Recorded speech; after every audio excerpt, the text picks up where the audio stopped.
Hi everybody and welcome to Astrology. We're going to look at the moon, the full moon coming up in Aquarius, but just firstly I'd just like to mention I am a doctor of Chinese medicine, practitioner, herbalist, and obviously an astrologer. That being, I practice Chinese astrology and planetary astrology. So if you guys like this content, please like, subscribe, all that kind of thing. And join my newsletter actually on my website as well, which is www.astropillars.com.au, because every now and again I offer specials for readings. And when I do chart readings, I combine Chinese astrology and planetary astrology. So if you guys are really into that kind of thing, just subscribe to that, because every now and again, and I try and do it more regularly now, but I will email offers, so for those who are interested in chart readings. Now let's just get into the crux of this, because I don't really talk so much about the moon on my channel. As most of you guys know, follow me, I've probably done a lot more on the health side of things and cell-sold astrology and things like this. So I'm basing this take on the full moon in Aquarius on an article I wrote in my Substack channel, on my Substack page. So if you guys want to join that, go ahead. I've got some free content on there, and then I've also got a subscription-based page which I'm offering more cell-sold astrology, more detailed medical stuff to do with Chinese medicine and cell-sold astrology, and also I'm aimed to do more esoteric stuff in regards to astrology and certain different subjects in astrology as well. But firstly, let's look at the moon, because I'm going to base this on the article I've done.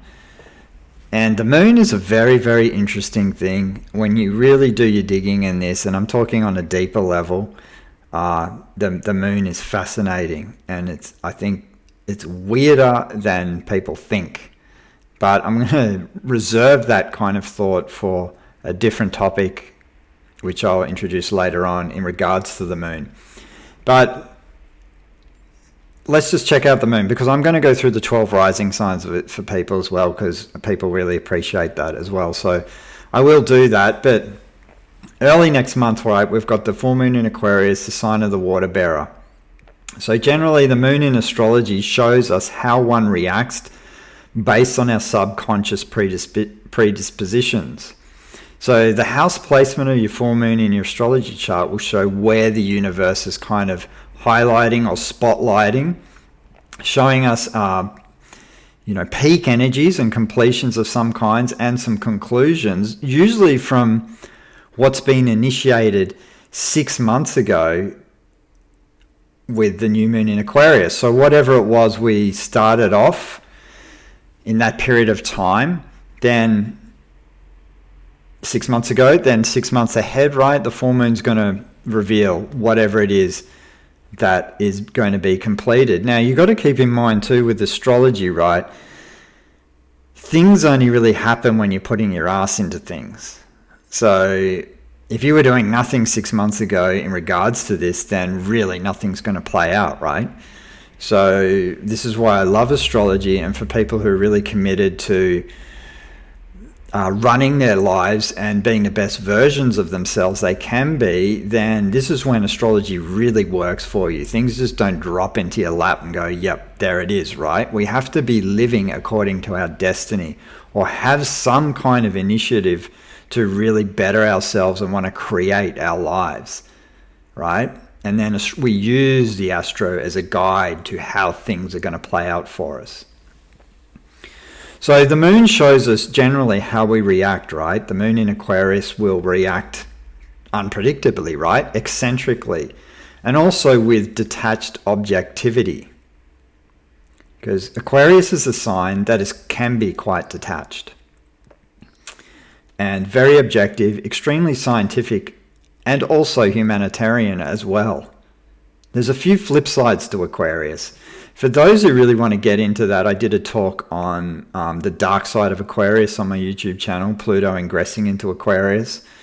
But here, like, the moon is where especially the moon is also where we seek security. And since Aquarius is freedom loving, We feel secure when exercising freedom of ideas, right? And self-expressions and innovations. The Aquarius is a very innovative sign, wants to create, think differently, outside of the box, eccentrically, and offer a good alternative take on things, right? That's the Uranian rulership side of it, right? Because we've got to remember it's got 2 co-rulers. The Saturn side will show us the more scientific, cold, detached, facts and figures type Aquarian energy, if you want to put it that way. It's a little bit different, but it does have co-rulers. So it's an interesting take on how Aquarius is going to roll for us. But the full moon, right, is at a 17 degrees, right? And when we look at degree theory, I always look at this because I think it's important, the degrees. And 17 degrees which is a Leo degree, right? So there's a Leo type quality to this, right? And also, there's one thing I really pay close attention to, is that the 17 degrees of Aquarius relates to the 6 of Aquarius in the tarot. And this is connected to the decans or the decadents, right? So each house is divided up into threes of 10 degrees. So 30 degrees, and then there's 3 decans in each house, right? So when we're talking about the 17 degrees of Aquarius, we're talking about the 6 of Aquarius, which relates to the 6 of Swords. So, and I want to talk a little bit about this because I think this is important. This is how tarot and astrology marry and interrelate and are deeply connected and give us different subtones or flavors to how the chart expresses itself. And we're all layered, we're all multidimensional, so things are really not black and white. But I love looking at this type of thing because the tarot can reveal different things to us, especially around these times. So we've got the 6 of Aquarius, which is connected to ambition, and the frequency of this card is very mercurial. So this card ties in, right, to Leo. It's very similar to Leo, actually, in terms of the qualities. This moon degree it has a self-confident, a magnetic charm, intelligence, and the ability for leadership will be harmoniously intertwined, right, with the Aquarian nature. Now, on the positive side, because there's positive and negatives to this card, right?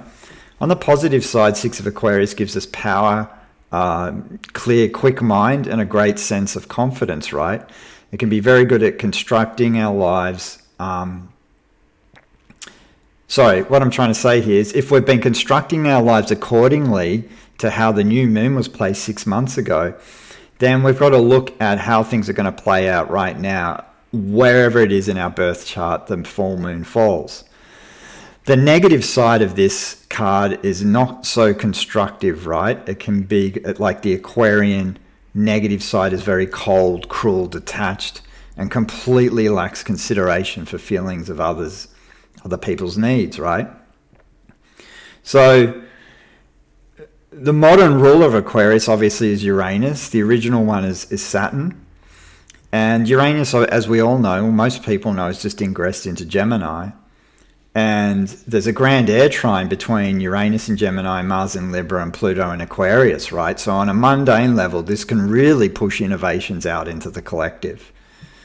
And air signs, as we know, are all about connectivity, connecting to other people. And it's very communicative and likes quick movement and likes freedom as well, like the Aquarian moon does. And so I just wanted to also say and a touch on, because I think this is important too, there's another esoteric layer to obviously moons, which is the Sabian symbols, which is an old book based on each degree that has kind of psychic predictions in terms of the degree of each of the signs of the zodiac. And when we look at the Sabian symbol of 17 degrees Aquarius, it symbolizes a watchdog standing its guard. And so the theme of this is like the guardian and the defender. And this symbol speaks of guardianship and to personal protections guaranteed by each individual law and social sanction. So the image of the watchdog standing guard symbolizes loyalty, faithfulness, and readiness to defend and safeguard whatever is highly valued. So this symbol shows the implications in this degree is that survival of community is dependent on the strength of individual members. And I think what this is really saying is people need to really stand up now, particularly in communities and particularly what's going on in the collective when it comes to, particularly in my country, with governments just really getting, just shafting people from all angles, right? So to speak, without getting into details. So I think in summary, it's important to guard against conforming to the collective, stand firm in your own autonomy and truth, and listen to your gut, which is really, really important. So, and especially if you've been challenged by societal conditioning. So it's really good to tap into yourself, tap into your intuition, go with your gut, and get into the healthy spirit of rebellion. When something doesn't feel right, then stand up for it. This is what Uranus is really on about, and the Aquarian nature, right? So I will, now that I've done my little spiel on all that, let's look at the rising signs, because we can have a look at this, and we'll start off obviously with Aries. And I think with this moon, it's good to pay attention to where Saturn's placed in your chart and Uranus, because obviously these two planets rule Aquarius. And so Aries rising, the full moon's going to be in your 11th house. So socializing, gatherings, friends, rules this house, hopes and wishes as well. But there can be a shift in group dynamics, so the opportunities will be to connect with people in a new way. And you may join a cause or collaborate with other people that just aren't another brick in the wall, right? Because Aquarius demands, if you've got a conservative social network, then you're going to get bored out of your mind, the Aries rising. So you're probably feeling like, shit, I really want to change my social groups. I've had enough of this. I want to meet some people who can think independently, have some good ideas, great ideas, original ideas, and a little bit quirky and different. And that's a good thing. Ruler of this moon is in the third, which can make you think differently, because the third house has that level. And it's a house of thinking and communication, generally. And then we've got Saturn retrograding through the first, which is in opposition to the seventh. So when Saturn's in the first, you can get more sensitive and in tune with your immediate environment. And in opposition to Mars, you may want to kind of put yourself out there, but you'll put the brakes on as well, right? And hold yourself back. So Saturn can make you more cautious in your immediate environment, and there can be a shearing away of aspects in your life that are no longer valid. And sometimes with Saturn retrograding in the first house too, you reevaluate yourself and your life and your body image as well. But then also you tend to go over what's no longer valid, which is really important. But also you can also think that it's a good time to reflect. You can become extremely sensitive to your environment. This is what I'm saying. I think I said that before. And it's a time to get more serious, actually, in evaluating yourself as well. So that's the Aries rising. And then we'll move on to Taurus rising. And Tauruses have got the full moon in the 10th house, which is focusing on career, legacy, and public status, recognition, how you present yourself out into the world. And this can be like the stage where there's a career breakthrough at this time, or some more recognition for what you've been working on, which will lead to a potential breakthrough pretty much financially, actually, because Uranus is in the second house at this time for the Uranus for the Taurus rising. And so it could be a good time to think alternatively to create an extra source of income. And it may actually really take off at this time. But Saturn retrograding in your 12th house can make you really redefine your goals. And you may want to step back and move into solitude, or maybe work behind the scenes, or do something behind the scenes to reevaluate actually your destiny and actually what it is, where you want to head career-wise with that moon in the 10th. And of course, Taurus rising is ruled by Venus, and there's this Jupiter conjunction coming up connected to that third house, connected to the media, podcasts, websites. And so people who are writing or wanting to produce something out there with the moon in the 10th and Jupiter-Venus conjunction, something could become pretty popular for you now, or you get an opportunity that just comes your way, which is bigger than actually what you thought it may be. And we've got Gemini and Gemini rising, and your full moon is in the 9th house, expanding beliefs, spontaneous travel, higher philosophy. The 9th house is all about open knowledge. So the higher philosophies, it's not so, I don't look at the 9th house as occult knowledge. It's more higher knowledge, higher education, and the philosophies, the religious types, and finding out your purpose, really. And the Gemini might be interested in wandering off to foreign lands and want to expand the mind and get more interested in foreign cultures at this time. And Uranus is stimulated Uranus is in your first house. So you may want to change a certain part of yourself to the world at this time in a way that you've never done before. And Saturn is in the 11th, which will make you redefine your social networks. And you may feel you've outgrown certain groups with Saturn in there, or you're going to redefine your boundaries within groups that are no longer serving you. And we've got Cancer and Cancer rising with the full moon in your 8th, which is to do with joint finances, taxes, inheritances. It's the house of the occult. It's a very psychological house. And there can be, the full moon here can be, shifts in finances, joint finances and relationships.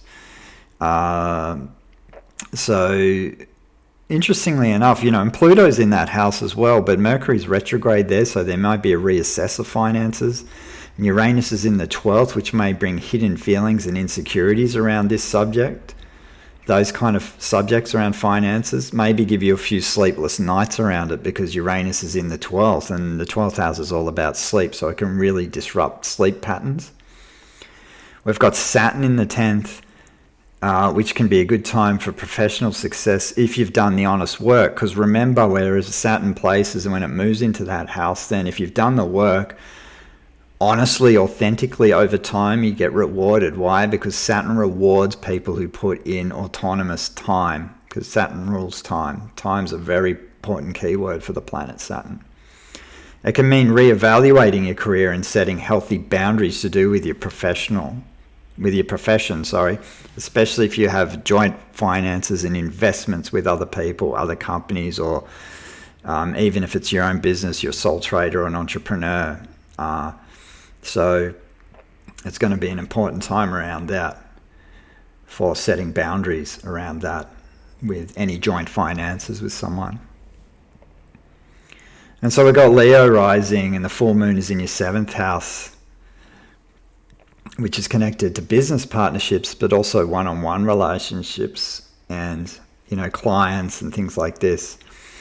And it is also connected, Uranus is connected to, the full moon's in the 7th, Uranus is playing out through the 11th, so there's going to be something to do with friends and groups. And the moon was ruling the 12th, so it's important to examine subconscious patterns, allowing them to surface so they can heal at this time. And the healing could be to do with connection, relationships, or business, as well as personal. And Jupiter and Venus are in conjunct to that 12th house at the moment, so they may assist and help.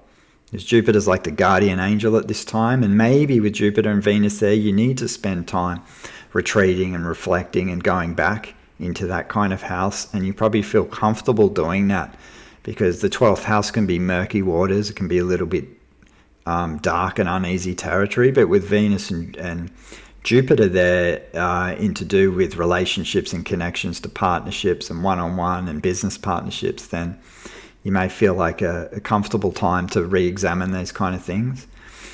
Saturn is in aspect to the moon. Saturn, is in connection with the moon, and it's retrograding in the 8th house, which makes you probably want to make partnerships. Or it could be a time where you want to reassess partnerships and join finances with other people to make something more solid and concrete long term. We've got Virgo and Virgo rising, and this moon, natal moon, connects to the 6th house, which is connected to pets, work, service, daily habits and routines. And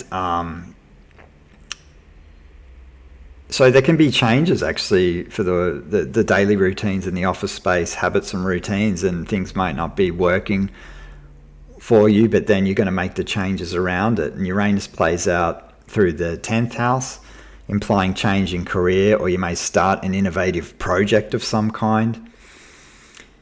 You know, this is the house of health, or one of the houses of health, more physical, because it's the 6th house, and it will probably highlight health issues at this point in time if you have had them. And I'd say Saturn retrograding in the 8th will show these health indications will be to do with deep-seated emotions, and you may make changes to your schedules to balance out your health, right? Because this is the kind of place where if it is going through that house, then if you are unhealthy, then this is a good time to make those changes.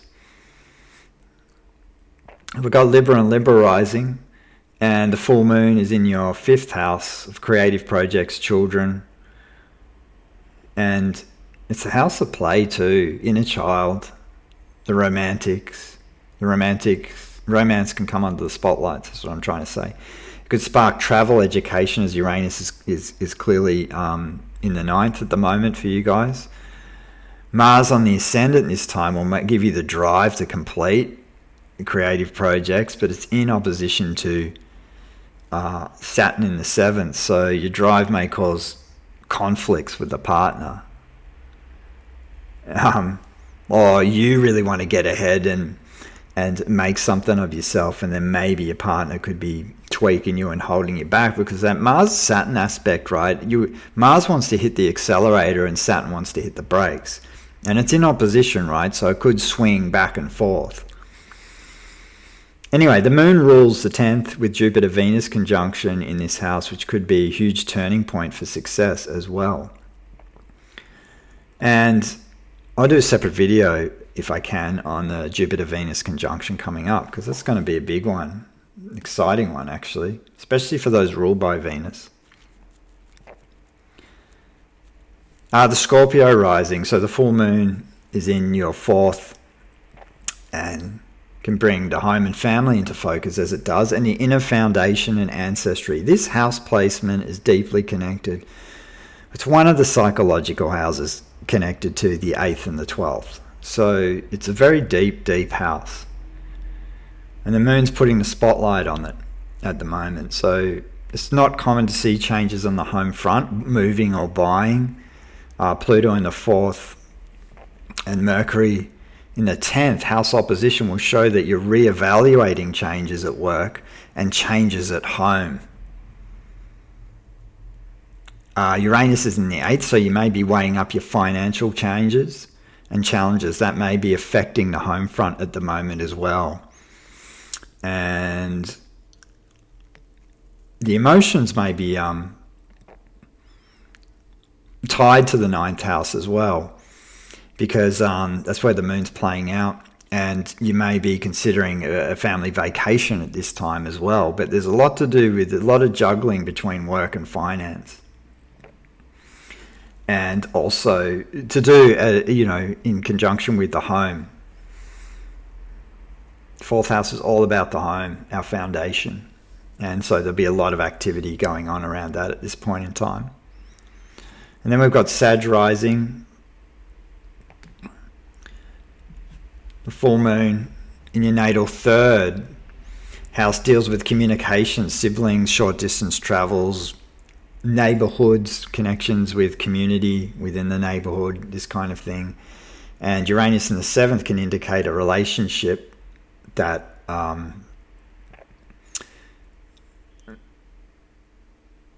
needs space. Or if you're single, all of a sudden someone appears, right? Because Uranus is in your seventh house, right?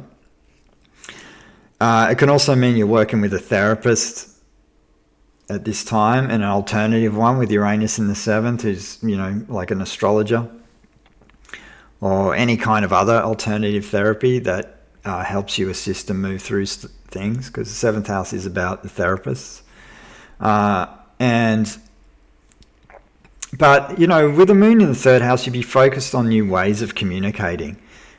And this could be maybe into the podcast, the websites, which are becoming, obviously podcasts are really popular.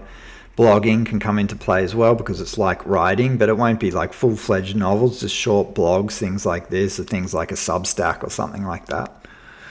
And, if you're really pushing towards that at this time, or you have been doing something for a period of time and this is coming out and you're ready to launch things, Mercury's retrograde at the moment, so I just hold out until something goes direct. When Mercury goes direct, which I think is going to be around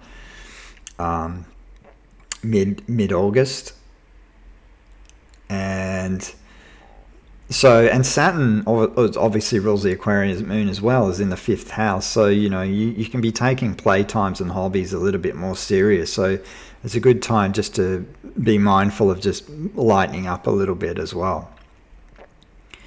And then we've got the Capricorn rising. The full moon's in your second, in the house of finances, values, and self-esteem. The finances will probably be the focus for the Capricorns at the moment. Uranus in the sixth can bring changes in the work environment, and there can also be an upgrade financially. The Saturn is in the fourth, and it's in opposition to Mars in the 10th, which, like I was saying before, that may want you to accelerate your career, but something on the home front's happening where you go, oh geez, I've got to hold myself back here. So to top it off from that, if you're having those kind of struggles between work life and home life, the Jupiter-Venus conjunction is in your seventh house coming up, and that can fire up your romantic life. So that could be the balance between the challenges between work and the home. But the second house is always, and it can also be an emphasis on how you value yourself, whether you've been working on yourself in terms of your own self-esteem. And the full moon coming on the second doesn't just have to be the finance, it can be the values. And the inner work you've been doing all of a sudden can really come to fruition now when the full moon comes out in this house. So the full moon in Aquarius in the first is a lot to do with your immediate environment, the first house, your body, your physical body, your personal power and identity, and how authentic you are when you wear your mask out into the world. Sometimes the moon here can be an extremely sensitive time, because you can actually pretty much wear your emotions on your sleeve.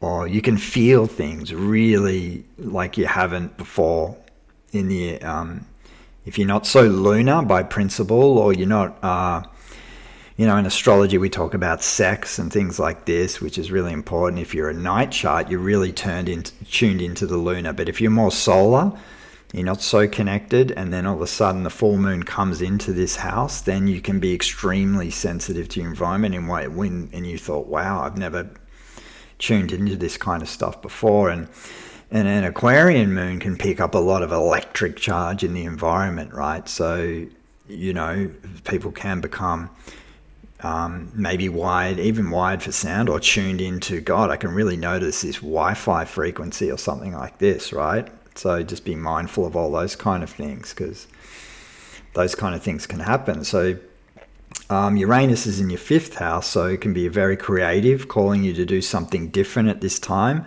So, really tune into what that is. Take a chance and do something that's a little bit offbeat and alternative as a hobby, or try something that's a little bit different. Saturn retrograding in the 3rd, you may actually start reevaluating how you communicate with your siblings and neighbors and local community, and reevaluating your thoughts at this time, rethinking something about these kind of things, and or just rethinking naturally how you use your mind and communicate. So we've got the Piscean, the last one, the Pisces rising. The full moon is in your 12th, the house of confinement, recuperation, rest, sleep.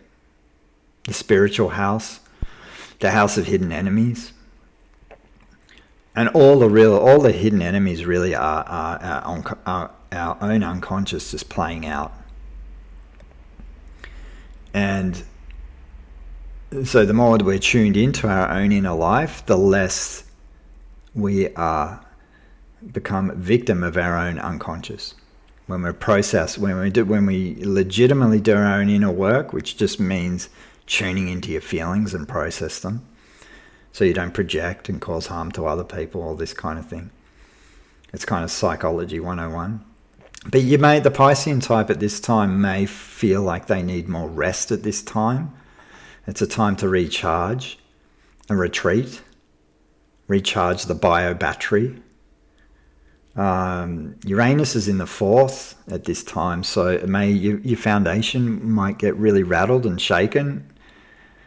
It can indicate a physical move, but it can also be you feeling it really on the inner as well.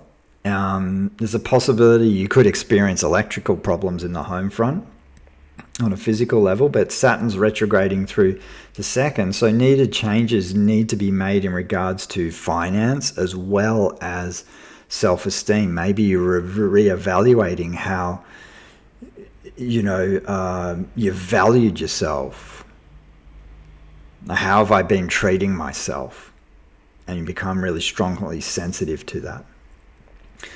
But the moon plays out through your 5th house with Jupiter-Venus conjunction, can be a really good time for romance.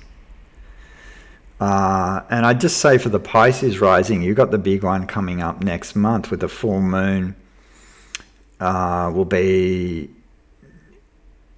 the eclipse in Pisces in your sign. So it's going to be very significant if it falls particularly on your ascendant or any personal planets. And I've done my eclipse talk on there, so if you guys haven't had a listen to that, check it out. It's my little take on the moon, and I don't do so many moon ones, but moon's always very interesting. And thanks for listening, guys. Feel free to subscribe. I appreciate all the new subscribers, and we will work on looking into other issues. And yeah, like I said in the beginning, just please like, subscribe, and sign up to my newsletter. And for those interested in chart readings, just join my mailing list, and I can give you the rundown of when I do specials, all that kind of thing. And we'll speak soon.